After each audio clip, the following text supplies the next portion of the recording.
pada dua. Satu yang Islamik. Kebanyakan mereka dah join para pejuang. Kelompok kedua adalah kelompok komunis. Mereka ni seolah-olah tak ada agama. Kalau tuan-tuan tengok tentera YPG, PKK ni, Kurdish komunis ni, tengok perempuan dia apa semua, memang dahsyat. Memang dahsyat. Siapa yang bantu YPG dan PKK ni? Amerika. Amerika yang kononnya negara demokrasi, anti komunis, tapi dalam isu Syria mereka membantu pok-pok komunis. Pelik lah. Tapi ini berlaku. Ini berlaku.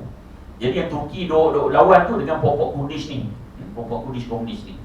Kelompok ketiga adalah Daesh ataupun ISIS. Daesh ataupun ISIS. So kelompok ini kelompok yang kita lihat ia macam seolah-olah diwujudkan untuk menafikan, menghalang kemenangan pejuang-pejuang yang sebenar di Syria. Sebelum 2014, sebelum kedatangan ISIS ataupun Daesh, 2/3 Syria pejuang-pejuang dah menang dah. Bila kita sebut pejuang, bila kita sebut mujahidin, kita tak masukkan dengan Daesh ataupun ISIS. Tuan-tuan. Baik, nanti kalau tuan-tuan tengok, tuan-tuan tahu kenapa wujudnya pejuang-pejuang ini di sana. Itu lebih penting. Baik. Daesh ataupun ISIS ni, sebenarnya saya setuju dengan Syekh apa seorang, saya tak ingat nama dia. Dia kata puak-puak Daesh ataupun ISIS ni terbagi pada 3 kelompok. Satu kelompok Khawarij. Khawarij ni dia mudah mengkafirkan orang. Sebab tu tuan-tuan, ni kerajaan Malaysia kafir, kerajaan Turki kafir tu, dia punya Khawarij dia, nampak.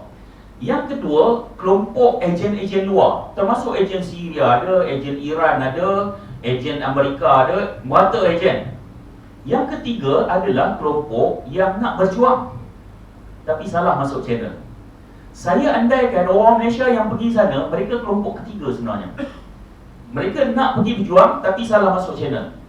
Bahayanya bila masuk, proses doktrinisasi berlaku. Ini bahaya. Ini bahaya. Sebab tu orang Malaysia pun sebahagian besar bila pergi sana join ISIS tu, dia mula main kafir sebab doktrinisasi sudah berlaku. Hatta saya, tuan-tuan, saya ada print screen darah saya halal. Sebab masa tu saya duk lawan geng Daesh ni ataupun geng ISIS. Kan, sampai masa tu ada seorang orang Malaysia yang apa nama di Syria tu, dia tulis nama saya atas bom. Tulis nama atas bom. Dahsyat kan? Dia ni memang dah bila berlaku doktrinisasi ni, dia mudah untuk kafirkan orang. Baik. Jadi apa yang berlaku di Syria adalah kelompok-kelompok seluruh dunia kuasa besar memberikan tumpuan.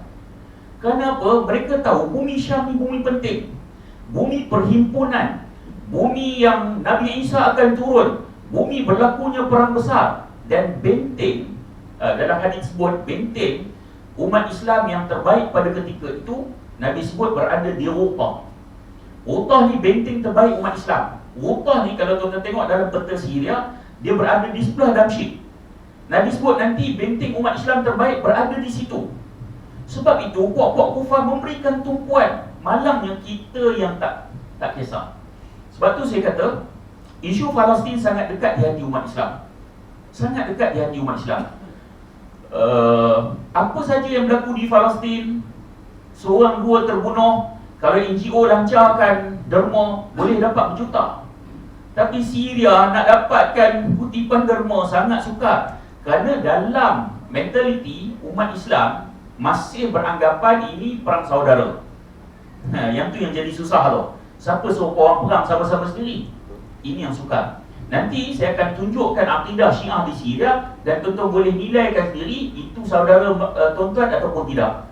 Nanti tuan-tuan tengok sendiri video mereka, tuan-tuan boleh nilai sendiri itu saudara tuan-tuan ataupun tidak. Baik. Jadi kita nak ngajak supaya kita faham isu dulu. Sebab tu saya kata isu ISIS ataupun Daesh sebenarnya tak besar mana. Tapi dia besarkan isu tu, letak akhirnya kita tak nampak isu yang sebenar. Ratusan ribu umat Islam yang telah dibunuh di Syria. Tuan-tuan, ni dah 9 tahun lebih, dah dekat 10 tahun. Semasa 6 tahun dulu, 6 tahun berlaku di Syria, apa kata Erdogan? Erdogan kata lebih daripada 600 ribu yang telah terbunuh.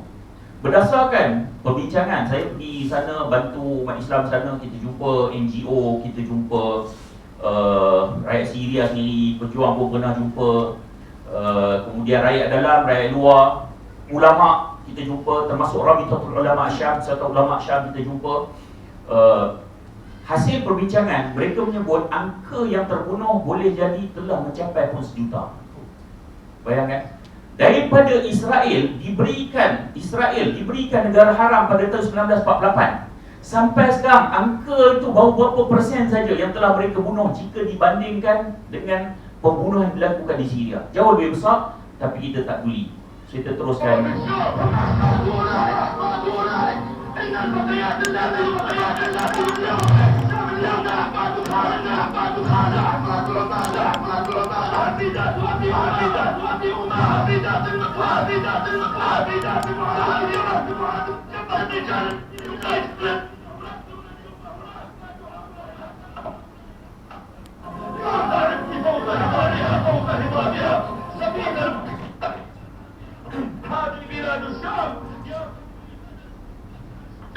بعد كشف نقابها إني أرى والله أن ريوثنا صف الصفوف إلى دمشق وبابها.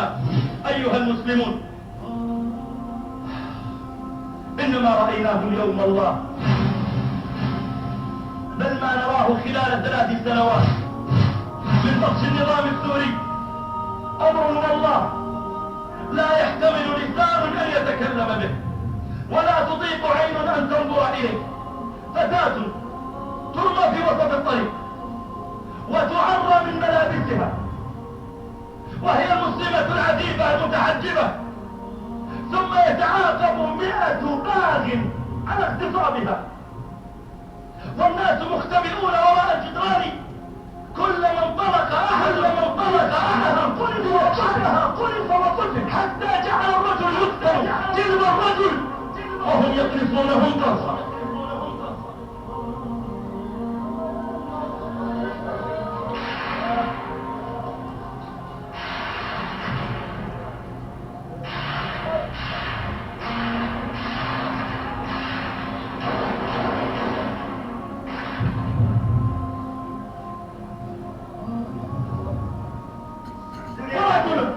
يقال له قل لا إله إلا بشار، فيأبى، تأبى العقيدة، تأبى المروءة، يأبى الإيمان، يأبى الشرف، يأبى التوحيد.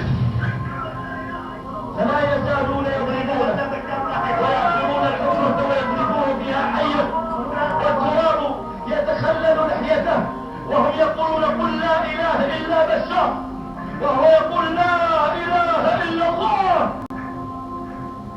لأنه يعلم من هو المولى. من المولى؟ الله. من الناصر؟ من القادر؟ من القوي؟ من الجبار؟ من المنتقم؟ من هو على كل شيء قدير؟ من الذي ينصر أهلنا؟ من لنا غير الله جل وعلا؟ لا إله إلا الله، يفعل ما يشاء ويحكم ما يريد. لا إله إلا الله، الفعال لما يريد. لا زالوا يذبحونهم ذبحا، وما أخبار دانياس والحولة وغيرهم إلا أخبار لهؤلاء الذين وقع عليهم ما وقع. أطفال يجمعون ويذبحون بالسكاكين. في الحولة وقد ذبحوا ذبحا، طفل عمره 2 و3 سنوات ينحر بالسكين. ماذا فعل؟ نساء يغتصبن أمام أطفالهم، رجال يذبحون ويقطعون أمام أطفالهم وأمام نسائهم. بالله عليكم، أي عبارات تتحمل أن تصف هذه المشاهد؟ ألا يحق لك إذا سمعت بهذا أن تغضب؟ بلى، اغضب، فإن الله لم يخلق شعوبا تستكين. اغضب، فإن الأرض تنحني، فإن الأرض تحني رأسها للغاضبين. اغضب، فإنك إن ركعت اليوم سوف تظل تركع بعد آلاف السنين. اغضب، فإن الله لا يرضى الهوان لأمة كانت ورب الناس خير العالمين. اغضب، إذا لم تغضب طفلك بين أشياء الصبايا ورأيت أمك تنفض الأنقاض عن كل الزوايا، ورأيت أختك تدفع الطاغوت عن تلك الحنايا. اغضب. Betul, lebih 600,000 yang telah terbunuh. Umat Islam telah hilang rasa marah. Telah hilang rasa marah. Seorang wanita yang dimalukan di pasar Yahudi, kemudian seorang Muslim pergi selamatkan, kemudian masuk Muslim itu dibunuh. Kemudian bila Nabi dapat tahu, Nabi menghalau seluruh Yahudi tersebut. Perang Mu'tah berlakunya kerana seorang utusan Nabi dibunuh di Mu'tah. Adakah Nabi tidak tahu bahawa di Rom, di Mu'tah terdapat ramai, masa tu Bani Ghassan, dia kabilah-kabilah di situ sangat ramai. Adakah Nabi tidak tahu bahawa mereka akan dibantu oleh Rom kerana mereka berpaut di bawah kuasa Rom? Nabi tahu. Nabi tahu tentera Islam akan berhadapan dengan kuasa besar Rom. Tapi oleh kerana mahalnya darah umat Islam, Nabi isytihar perang. Darah umat Islam sangat mahal. Sebab tu tuan-tuan, selalu duduk sambut Maulidur Rasul apa semua, kita selalu terkeliru. Tengok orang pakai jubah, serban, selawat, inilah cinta Nabi. Ni cinta Nabi.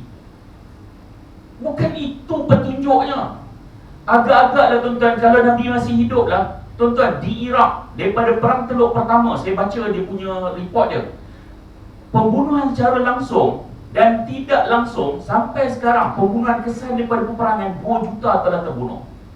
Tak bincang Afghanistan, Kashmir, Afrika Tengah, Rohingya, Syria, Palestin. Tak bincang lagi tuan-tuan, jutaan umat Islam dibunuh tanpa ada pembelaan. Bahkan kita seolah-olah telah hilang deria rasa.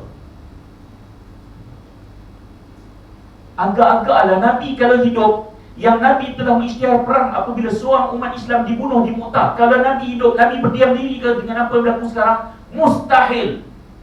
Mustahil. Tapi orang yang mengaku cinta pada Nabi hanya sonok-sonok, tak bincang tentang darah dan maruah umat Islam. Mustahil. Nabi takkan berdiam diri. Nabi takkan berdiam diri. Baik. سعدت عيونك فالتفات الحروب تهرب من طغاة الفاسقين. اغضب إذا لاحت أمامك صورة الأطفال في حرص يموت جائعين. اغضب فإن الأرض لا تنسى صهيل خيولها حتى ولو غابت سنين. اغضب ولا تسمع صراخ العاجزين. الأرض تركع تحت أقدام الشهيد وتنحني. اغضب فإن الأرض يحييها الغضب. اغضب ولا تسمع أحد، ولا تسمع أحد. لا تحتجبوا دون حاجة المسلمين ولا دون خلتهم ولا فقرهم فيحتجب الله عنكم. إن السكاكين التي ذبح بها أطفال سوريا هي في الطريق إلى ركاب أطفالنا وأطفالكم إن لم ننصرهم. إن الصفويين يرون ذبحنا وذبح أطفالنا وتقطيع أجسادنا. Ini dia cakap tentang Syiah, tuan-tuan. Ini dia cakap tentang Syiah. يكسبون بها ثوابا. إننا أمام عدو حاقد باغ يتعاون على قتلنا. إخوانكم يستنصرونكم. المساجد تشتكي. المعادن بعدما كان يوحد لله وحده لا شريك له فيها صار يعلق عليها لافتات مكتوب عليها يا حسين. Tengok mereka serang masjid umat Islam, kemudian mereka rosakkan masjid, siap naik spanduk Ya Hussein. Tuan-tuan, saya pergi jumpa Rabitatul Ulama Syam, satu ulama Syam yang diketuai oleh Syekh Usamah Rifai. Masa tu yang teman kami Syekh Abdullah Rahal ada, saya tak ingat berapa orang. Saya sebut nama seorang tokoh tapi saya rahsiakan lah di sini. Saya sebut ada tokoh di Malaysia yang dia kata Iran bagus. Iran bagus, penyelamat ummah lah apa semua saya sebut, kan? Sebenarnya apa berlaku di Syria tak ada mengenai Iran. Wallahi Syekh Usamah Rifai orang yang lemah lembut, muka jadi merah marah dengan tokoh tersebut. Saya tak nak sebut nama apa tuan-tuan. Sebab itu tuan-tuan, bab Syiah ni kita tak ada kompromi. Syria dulu Syiah hidup macam hidup macam kita lah. Syiah Nusairiyah ni, kemudian ada Ismailiyah sikit, campur Drus tak sampai 15%. Di Syria Sunni ada 74%, selebihnya Kristian. Kristian. Mereka tak campur terus, tak sampai 15%. Apabila mereka dapat kuasa, tuan-tuan tengok apa yang mereka lakukan. Tengok apa yang mereka lakukan. Sebab tu rukun iman dengan rukun Islam, kita dengan Syiah berbeza. Mereka ada beriman kepada imamah, kepada imam tu. Sekarang ni duk tunggu imam yang ke-12. Masa Khomeini dulu, masa Khomeini perintah, masa tu imam tak ada. So ada masa lompong, kan? Ada masa lompong. Jadi masa itulah Khomeini sebut tentang wilayatul faqih. Maksudnya orang-orang Syiah ni, dia perlu ada satu keyakinan kepada ulama-ulama Syiah ni. So maksudnya, walaupun dia berada di Malaysia, di Indonesia, di Syiah, dia mesti memberikan wala kepada ulama-ulama Syiah, kepada pemimpin-pemimpin Syiah. Sebab tu hatta Syiah Malaysia pun, kalau tuan-tuan try, kalau kita belasah pemimpin Malaysia, contoh kan, dia boleh tambah lagi 3 kilo. Kalau tuan-tuan belasah pemimpin Iran, dia belasah kita. Kerana wala dia kepada sana, bukan sini. Dia masuk dalam rukun iman, masuk dalam rukun Islam dia. Itu yang kita kena faham. Itu yang bahaya, tuan-tuan. Dia wala kesetiaan dia di sana, jauh melebihi daripada tempat dia duduk ni. Itu kena faham. Sebab tu kerajaan dia perlu tak ada kompromi dengan pokok Syiah ni, kan? Bila dia ramai, mula-mula ni memang tak ada apa lagi, kan? Tak ada apa. Sebab tu kalau tuan-tuan kenal Syiah Melayu ni, dia tak ada maki Sayyidina Abu Bakar, tak ada maki Sayyidina Umar. Tuan-tuan pergi Iran, tuan-tuan pergi Iraq, Syiah Pakistan, Syiah Afghanistan, nama Sayyidina Abu Bakar, Sayyidina Umar jadi mainan, dia duk cela, duk maki. Nama Sayyidatina Aisyah jadi mainan, dia duk cela. Hatta sebab tu kalau tuan-tuan tengok, pukul-pukul badan dengan pedang mana ada kat Malaysia. Dia baru kalau tuan-tuan yang Jabatan Islam pergi tangkap tu, ya Hussein tu dia manja-manja baru. Sebab mereka masih tidak diiktiraf di Malaysia. Once diiktiraf di Malaysia, tidak mustahil amalan yang tuan-tuan tengok di Iran, tuan-tuan tengok di Afghanistan, tuan-tuan tengok di Pakistan, Syiah tu belah badan tu, dia akan berlaku di sini. Dia akan berlaku di sini. So, kena hati-hati dengan pokok ni. Mereka bahayanya sebab dia ada taqiyah, berpura-pura. Dia tak tunjuk kat kita. Satu Syiah kalau datang surau, dia tak buat batu dia. Dia taqiyah. Kalau dia dalam komuniti dia, baru dia akan salat dengan batu tu, dengan cara dia pun semua. Berbeza, tuan-tuan kena faham. من يرضى بهذا؟ أيحل لنا أن نسكت بعد ذلك؟ يا أصحاب الأموال، إن أحرار الشام وحرائر الشام من حفيدات وأحفاد خالد وعبادة يستنصرونكم مددا يقاتلون به نيابة عنكم.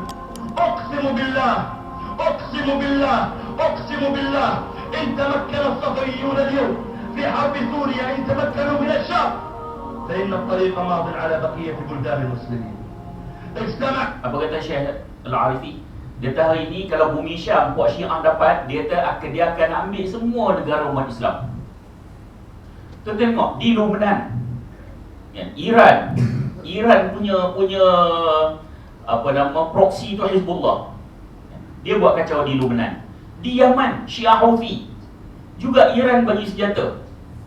Bahrain, masa berlakunya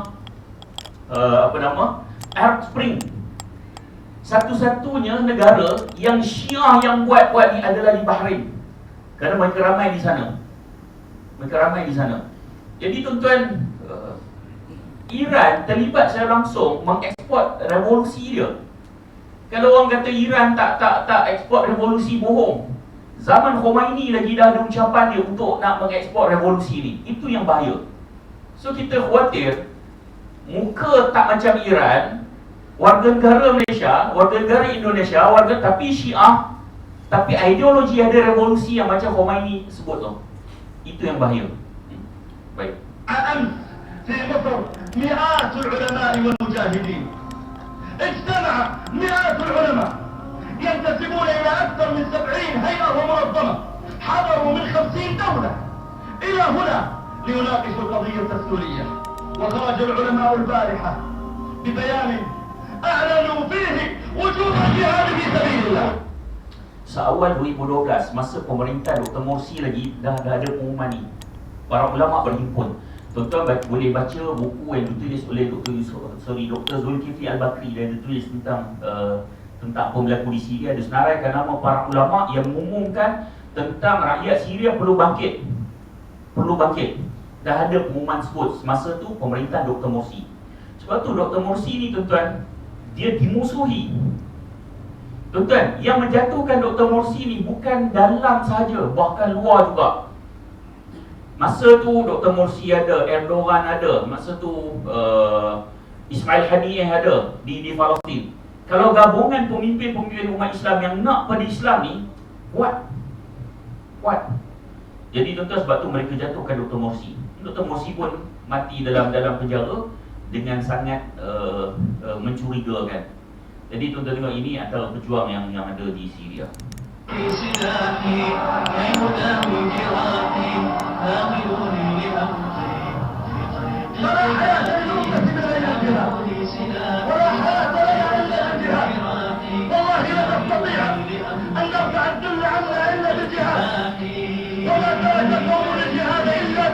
وركبت على رقابهم الأمم الكافرة والدنيا. جافحا لجناحي ناولوني فإني قد سنت التأني وملك القعود جامحا لجماحي جامحا لجماحي. Baik tuan-tuan, selalu bila orang tengok pejuang je, terlintas lah dalam pemikiran teroris, kan? Pengganas akan terlintas. Ini masalah apabila umat Islam terperangkap dengan istilah yang diberikan oleh puak kufar untuk menghancurkan kefahaman umat Islam terhadap jihad itu sendiri. Dia nak matikan semangat jihad. Kita kalau nak jemput ustaz cerita jihad, cukup cerita zaman Nabi, perang Badar, Khandaq, Uhud dan sebagainya. Kemudian nak sambung sikit lagi, sambung para sahabat. Kemudian zaman Umayyah, Abbasiyah, kemudian Uthmaniyah. Tu dah last lah. Kalau cerita jihad zaman moden, cerita jihad Iraq, cerita jihad di Afghanistan, ustaz ni sokong pengganas. Seolah-olah telah diletakkan noktah kepada istilah jihad itu sendiri, seolah-olah jihad sudah tidak ada. Inilah yang dikehendaki oleh pokok kufar. Umat Islam menjadi mandul. Saya bukan suruh tuan-tuan bangun untuk pergi ke mana-mana untuk pergi jihad, tak. Tapi kefahaman itu perlu diperbetulkan lebih dahulu. Kita masuk dalam perangkap mereka. Tengok orang pegang senjata, teroris. Tuan-tuan tengok apabila Amerika dan gerombolannya masuk menyerang bumi umat Islam di Iraq. Apabila umat Islam Iraq bangkit lawan, mereka digelar sebagai pengganas. Apabila Amerika dan sekutunya menyerang umat Islam di Afghanistan, umat Islam di Afghanistan bangkit lawan, mereka digelar sebagai pengganas. Tentera India masuk ke bumi Kashmir, membunuh umat Islam di Kashmir, merogol wanita-wanita Kashmir. Apabila umat Islam di Kashmir bangkit lawan, mereka digelar sebagai pengganas. Rusia masuk membunuh umat Islam di bumi Chechnya, menghancurkan umat Islam di Chechnya. Apabila umat Islam di Chechnya bangkit lawan, mereka juga digelar sebagai pengganas. Percayalah, satu hari nanti kalau umat Islam Rohingya bangkit lawan juga, mereka akan digelar sebagai pengganas. Seolah-olah pokok kufar mahukan apa? Kamu bunuhlah umat Islam sesuka hati, kamu rogol wanita mereka, bom negara mereka. Bila mereka bangkit lawan, kamu gelar mereka sebagai pengganas. Kita terperangkap dalam isu ini. Kita akui memang ada kelompok yang menyalahgunakan perkataan jihad. Kita akui itu. Tapi untuk lamsam menghukum semuanya, letak dalam sangkar pengganas, tak betul. Kita tak kena lagi, tuan-tuan, tak apalah, boleh kita label ni pengganas. Esok wal'ayyadzubillah kalau kita kena, tuan-tuan ingat siapa yang akan bantu kita? No, umat Islam yang akan datang, yang bantu kita, dan mereka juga akan digelar sebagai pengganas. Ketika itu baru kita faham apa nilai perkataan tersebut. Baik. Saya tak sokong Daesh.